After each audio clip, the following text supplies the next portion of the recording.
This is a CBS News special report, a presidential address. From CBS News headquarters in New York, here is Dan Rather.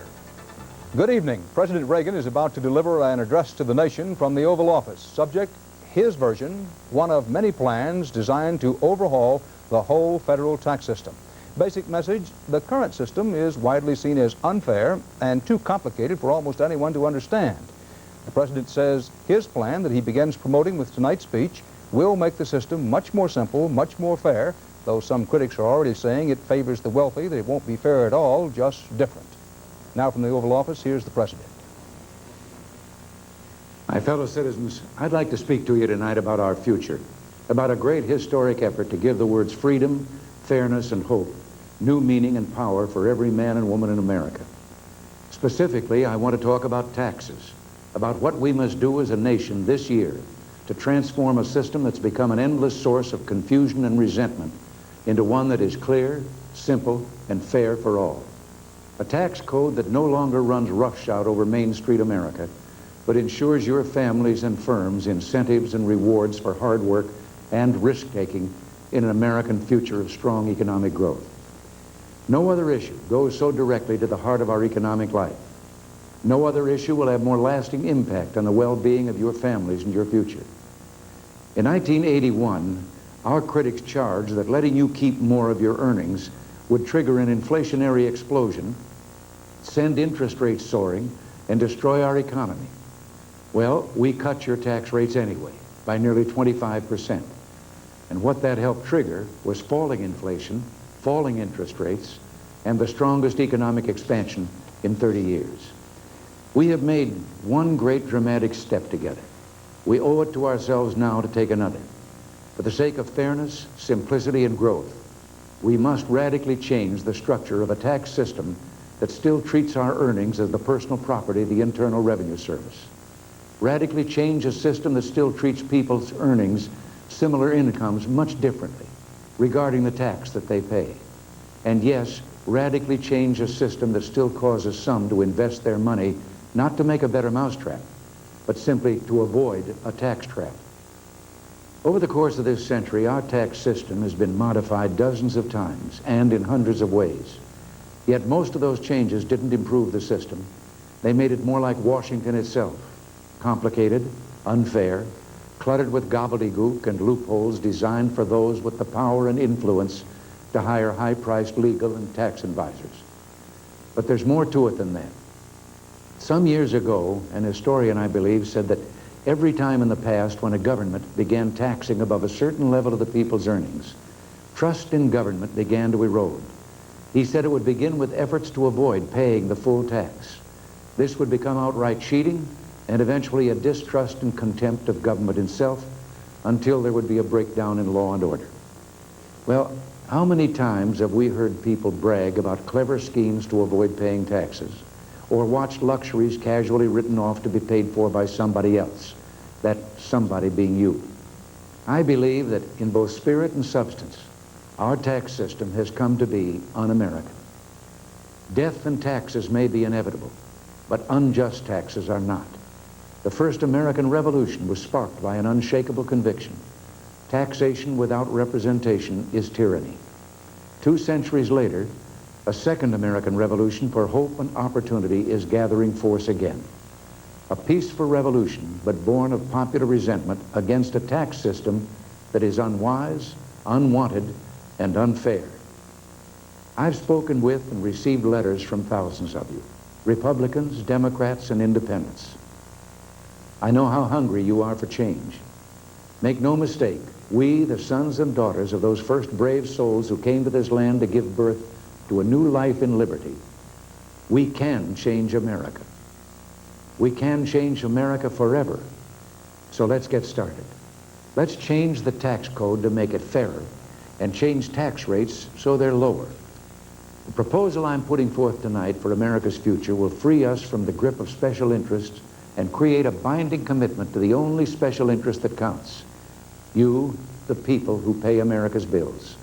It will create millions of new jobs for working people, and it will replace the politics of envy with a spirit of partnership. The opportunity for everyone to hitch their wagon to a star and set out to reach the American dream.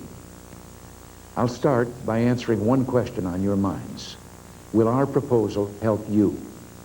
You bet it will.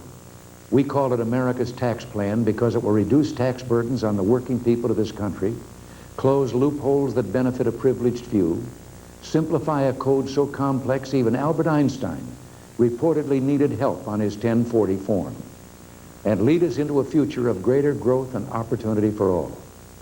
We want to cut taxes, not opportunity. As you can see, the percentage of income tax owed would come down, way down for those earning less than $15,000, down for earnings between $15,000 and $30,000, down for earnings between $30,000 and $50,000, and down for those earning more than $50,000. How would the proposal work? The present tax system has 14 different brackets of tax rates ranging from 11 to 50%. We would take a giant step toward an ideal system by replacing all that with a simple 3-bracket system with tax rates of 15, 25, and 35%. Now let me point out right here that under our plan, by taking the basic deductions, the average family earning up to $12,000, or any blind or elderly American living at or below the poverty level, would be dropped completely from the tax rolls. Not one penny of tax to pay. After taking the basic deductions, the first tax rate of 15% would apply to each dollar of taxable income up to $29,000 on a joint return. The second rate, 25%, would apply and only apply to taxable income above $29,000 up to a maximum of $70,000. The same principle applies throughout. Only taxable income above $70,000 would be taxed at the third and highest rate of 35%. Then, no matter how much more you earned, you would pay 35 cents on any dollar to Uncle Sam. That's the top, 35%, down from 50% today. By lowering everyone's tax rates all the way up the income scale, each of us will have a greater incentive to climb higher, to excel, to help America grow. I believe the worth of any economic policy must be measured by the strength of its commitment to American families, the bedrock of our society. There is no instrument of hard work, savings, and job creation as effective as the family. There is no cultural institution as ennobling as family life. And there is no superior, indeed no equal means to rear the young, protect the weak, or attend the elderly. None. Yet past government policies betrayed families and family values. They permitted inflation to push families relentlessly into higher and higher tax brackets. And not only did the personal exemption fail to keep pace with inflation, in real dollars its actual value dropped dramatically over the last 30 years. The power to tax is the power to destroy. For 3 decades, families have paid the freight for the special interests. Now, families are in trouble. As one man from Memphis, Tennessee recently wrote, "The taxes that are taken out of my check is money that I need, not extra play money. Please do all that you can to make the tax system more equitable toward the family." Well, sir, that's just what we intend to do. To pass the strongest pro-family initiative in post-war history. In addition to lowering your tax rates further, we'll virtually double the personal exemption, raising it by next year to $2,000 for every taxpayer and every dependent. And that $2,000 exemption will be indexed to protect against inflation.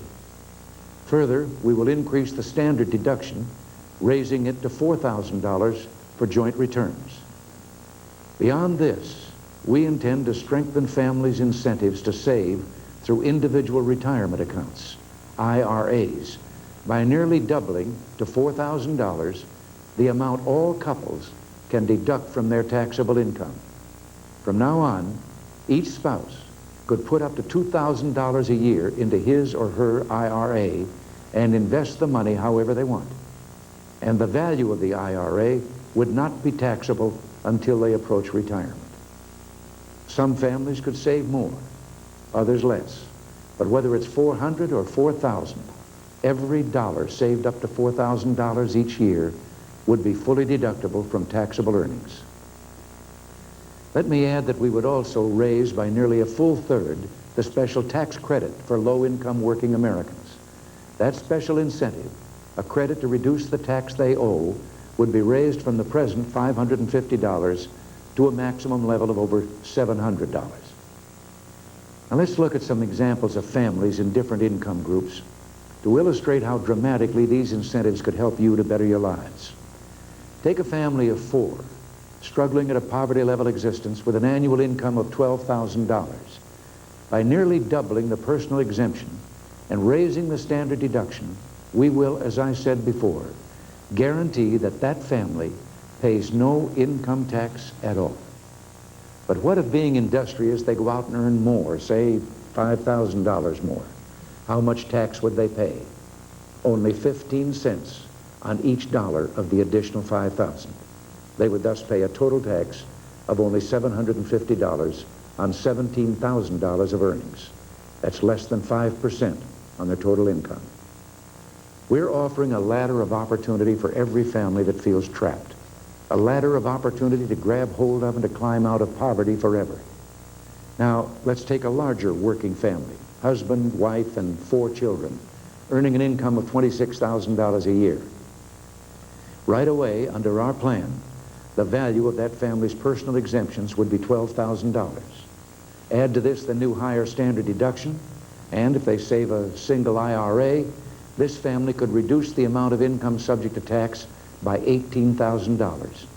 On earnings of $26,000, they would pay only $1,200 tax.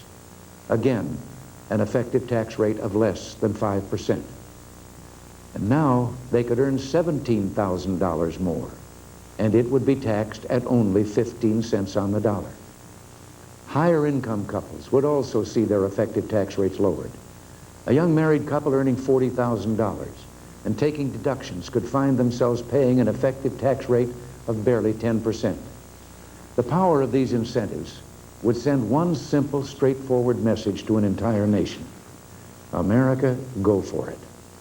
We're reducing tax rates by simplifying a complex system of special provisions that favor some at the expense of others.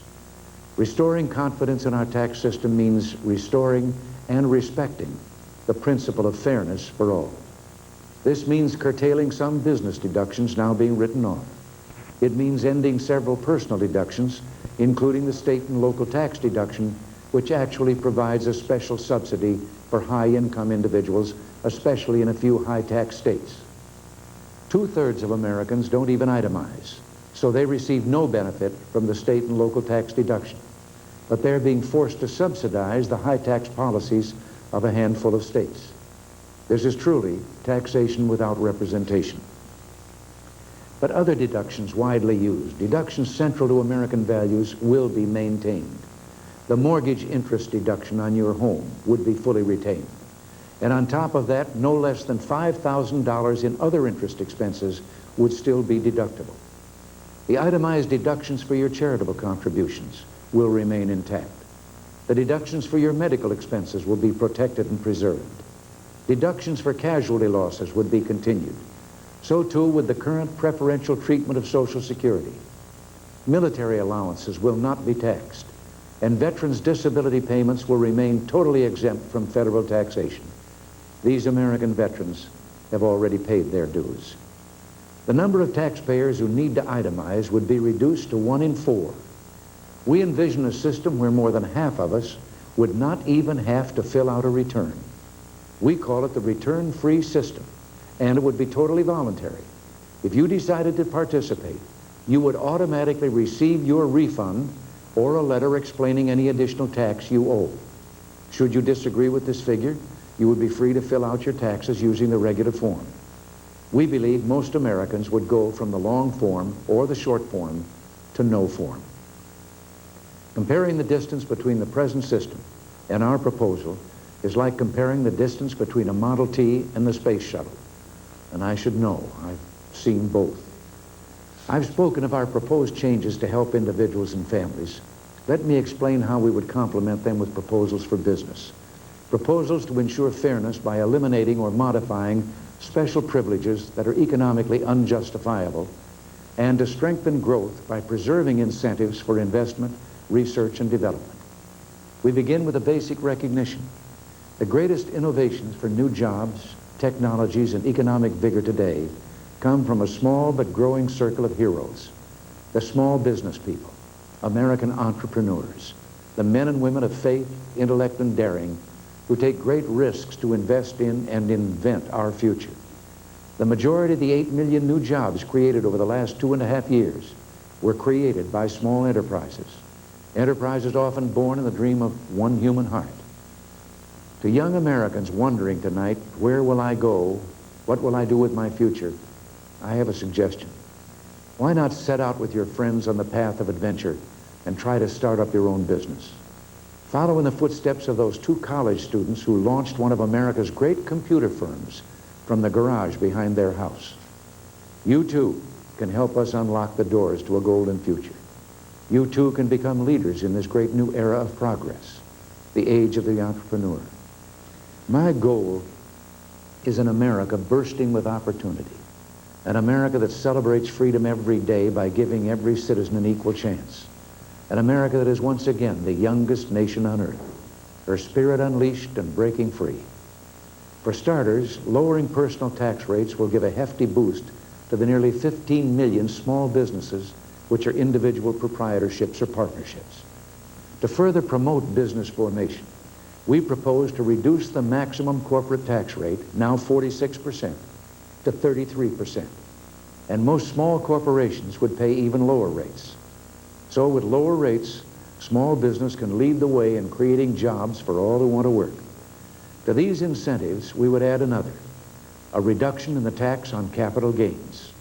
Since the capital gains tax rates were cut in 1978 and 1981, capital raised for new ventures has increased by over 100-fold. That old tired economy, wheezing from neglect in the 1970s, has been swept aside by a young, powerful locomotive of progress carrying a trainload of new jobs, higher incomes, and opportunities for more and more Americans of average means.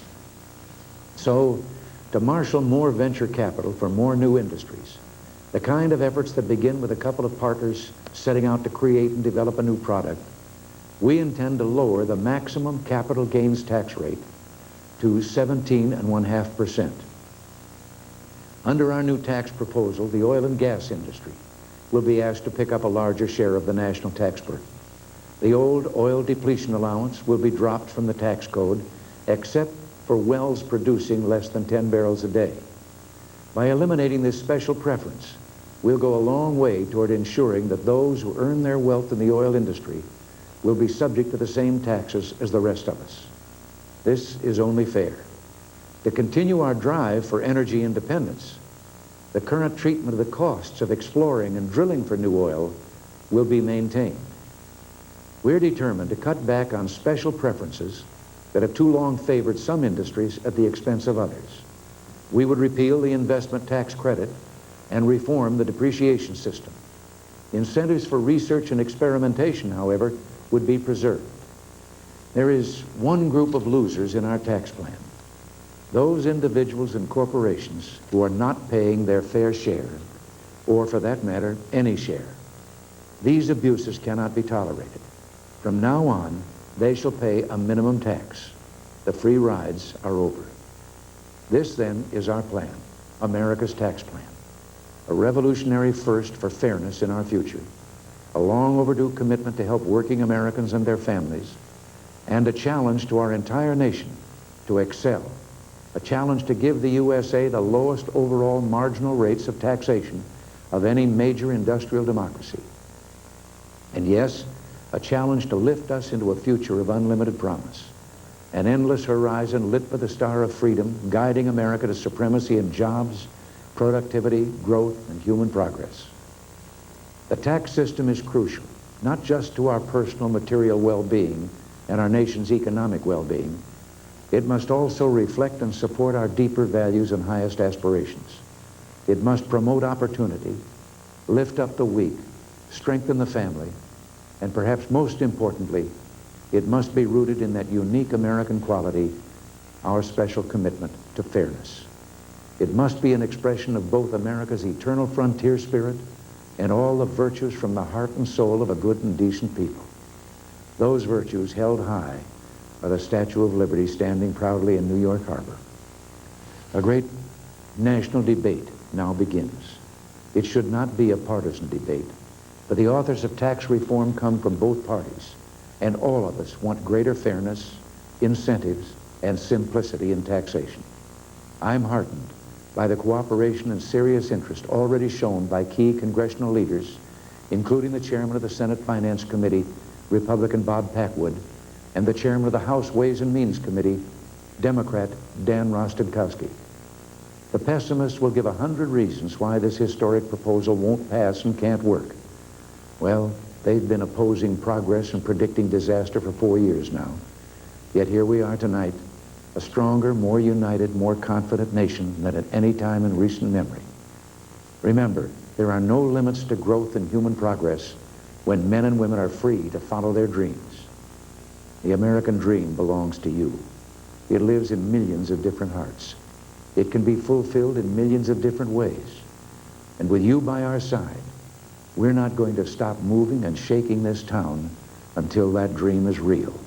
For every American, from the sidewalks of Harlem to the mountaintops of Hawaii. My fellow citizens, let's not let this magnificent moment slip away.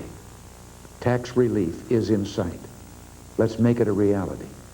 Let's not let prisoners of mediocrity wear us down. Let's not let the special interest rates of the few rob us of all our dreams. In these last 4 years, we've made a fresh start together. In these next 4, we can begin a new chapter in our history. Freedom's finest hour. We can do it.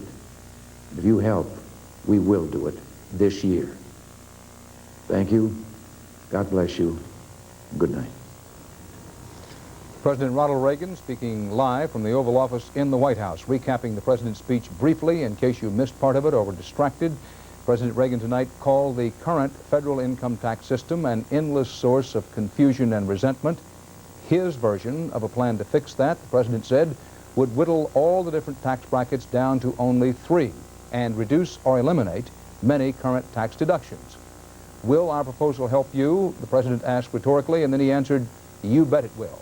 But whether it will or won't, this will come as no surprise to anybody, is already the subject of intense political and economic debate. That's the way it is in a representative democracy such as ours. Joining me now for a closer look, 3 of my veteran CBS News colleagues. Leslie Stahl is at the White House, Phil Jones is on Capitol Hill, and business correspondent Ray Brady is here with us in New York. Leslie Stahl, the president has outlined his plan now. Who is going to be mostly against this plan? Well, despite the fact that the people at Treasury who initially wrote this plan worked very hard to get businesses and corporations to support the idea of overall lower tax rates for business, I think many businesses will complain and begin lobbying Congress to vote against this. The real estate business, bankers, mining, timber. We will also hear from state and local governments. A bulk of the money that is made up for all the tax deductions comes from eliminating the deductions for state and local taxes. I think they reap something like $38 billion from that. And particularly the high tax states of California, New York, and New Jersey, and some other large states will be complaining. It's interesting that the original authors of tax reform, Jack Kemp in the House, comes from a high tax state of New York, and Bill Bradley in the Senate comes from New Jersey, so they may be complaining too, Dan. Well, Leslie, I want to make sure that I understand this and the viewers understand it.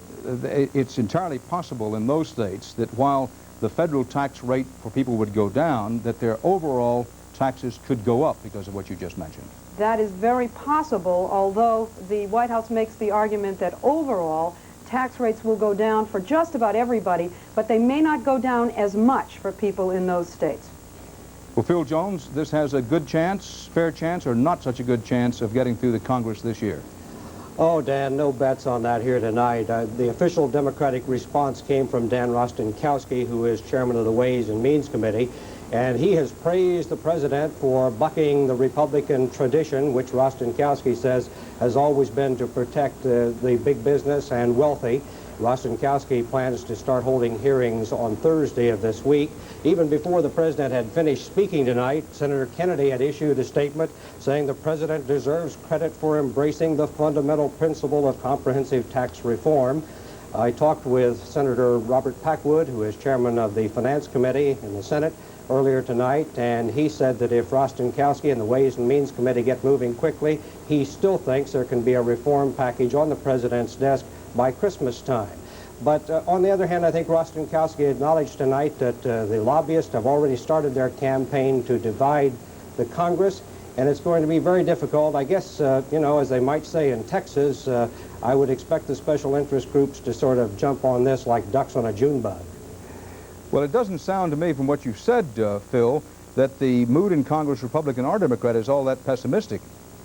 Well, I don't think they really know where to go right now. I think they see this president as really controlling the timing of this issue and everything that is going to happen in the early weeks and months. And I don't think the politicians on both sides of the political aisle are exactly sure where to go. You're going to find some Democrats who don't like the president's plan, who are going to want to change it. You're going to find some Republicans who will come out immediately and start blasting various versions of it. But I do think that there is a feeling that probably the president has something here. And they just don't want to say anything at this point to where they can't come out later, all 535 of them, and take a piece of the credit for it if it works. Ray Brady, business generally has favored President Reagan's election and his re-election. What is going to be the reaction of the business community to this? Well, Dan, most people in business really were in favor of tax reform because they would see a lot of companies around them making big money and keeping it all while they were paying heavy taxes. So they were all for this. People told me again and again, look, I'll have to bite the bullet, but if it's fair, I'll go with it. But then they started hearing these reports about the oil industry, just sort of getting a slap on the wrist, as it were, when it comes to its tax breaks. And they started saying, look, if oil is not going to be really hit on its tax breaks, then I'm going to fight. And that's where they stand now. I think, as Leslie indicated, you're going to see a lot of people going to Washington to fight this because they were annoyed by seeing one industry sort of getting by without too much change in its tax structure. Well, you have said before that the housing industry was watching this plan very carefully. What is the housing industry's reaction going to be? Well, the housing industry's reaction is that it's okay on the first home that you own, your regular home. There you'll keep your tax deduction for mortgage payments. But the second home market is going to be hit very hard because there you're going to be losing your deduction there. And you could see parts of the country, rural areas where people buy second homes, could be hit fairly hard by this, and the housing industry with it. Thank you very much, Ray Brady, Leslie Stahl, and Phil Jones. There was plenty of lobbying in the months before Mr. Reagan's tax ideas were put together for his particular package, and you can bet there'll be months of intense lobbying to come by those wanting their own favorite deduction put in or another one taken out, because it's true that one person's essential tax deduction is often another person's unjustified tax loophole. No one is against a federal tax system that would be more simple, more fair, but there are views different than those outlined by President Reagan tonight and about what it will take to achieve simplicity and fairness. In keeping with long-established CBS News policy on subjects of public interest and controversy, CBS News will broadcast Tax Reform Other Views this Friday night at 10:30, 9:30 Central Time. For CBS News, Dan Rather in New York. Good night.